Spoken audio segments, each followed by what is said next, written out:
Welcome back to the Ultimate Cleveland Sports Show. Time to talk Cleveland Cavaliers. Man, go back to where we were with this team right after the first of the year when they went on that 18-2 run. One of the best stretches of 20 games in Cleveland Cavaliers basketball history. And where they are now, which is fighting for a playoff spot. They know they're going to make the playoffs, but they could be as far down as a 7, which means they would have to win a play-in game to get a first-round series. They could also finish as high as a 2. That's how tight things are in the East.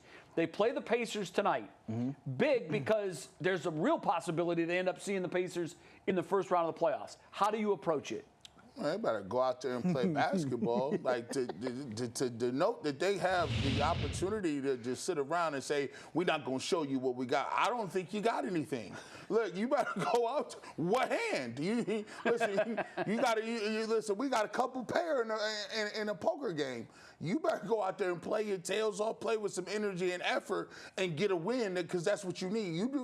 You do not want to be in the play-in game for a couple of reasons. One reason is you might actually take an L in the play-in game. That's like a Game 5 or a Game 7. Yeah, what are you talking about? These guys going to play hard, and the fact that you've gone from at the All-Star break with almost the second or third best record in the entire league to now you're in the play-in game. It's demoralizing. You don't even want to be in that position because guys can actually fold it up and pack it in. Earl, yeah, I don't know. What you got? You know the old saying, man, I'm out here playing chess, not checkers? Well, the Cavs need to be playing checkers, not chess. You say chess for the teams like the Boston Celtics and the Milwaukee Bucks, right?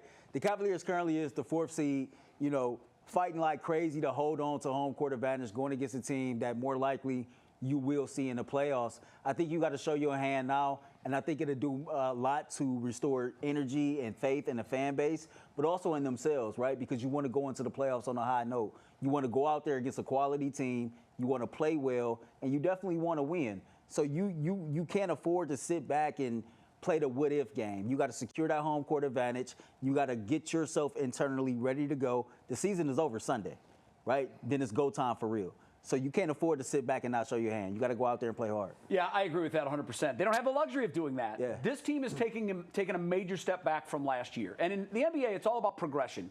2 years ago, they made the play-in, they lost. So they didn't really technically get a playoff series. Yep.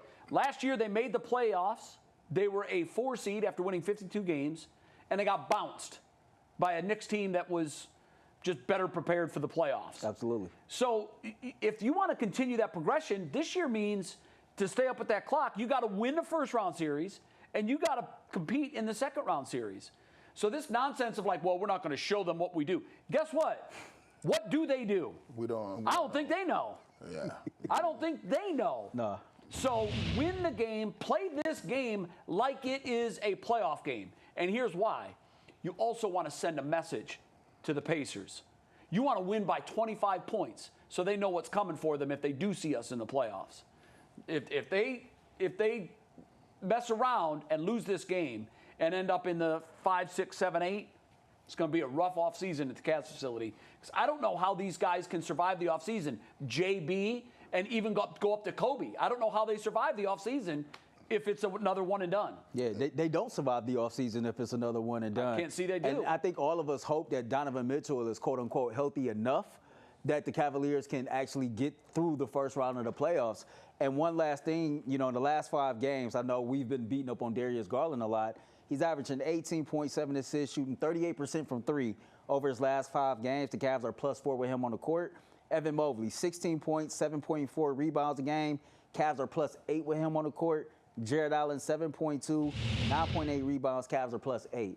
If Donovan Mitchell is healthy enough, you know, and they can use this game as a staple to play well and get themselves ready to go, that might strike a chord within the Cleveland Cavaliers fan base. The other thing, we mentioned the changes that could happen in both the coach and the general manager.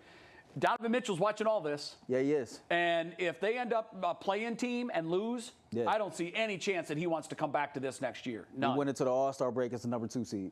Unbelievable. So. What a fall. It's like we Philadelphia Eagles ourselves. Yeah. This is what the Eagles did in the regular season. All right, Mike.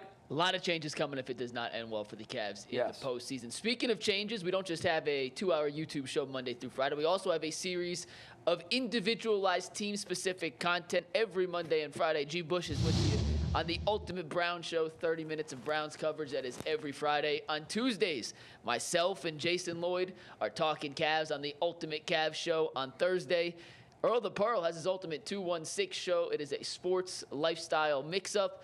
And every Monday, except it's not every Monday because this week it's on Tuesday, the Ultimate Guardian Show with Adam the Bull and Zach Meisel. That's coming to you guys on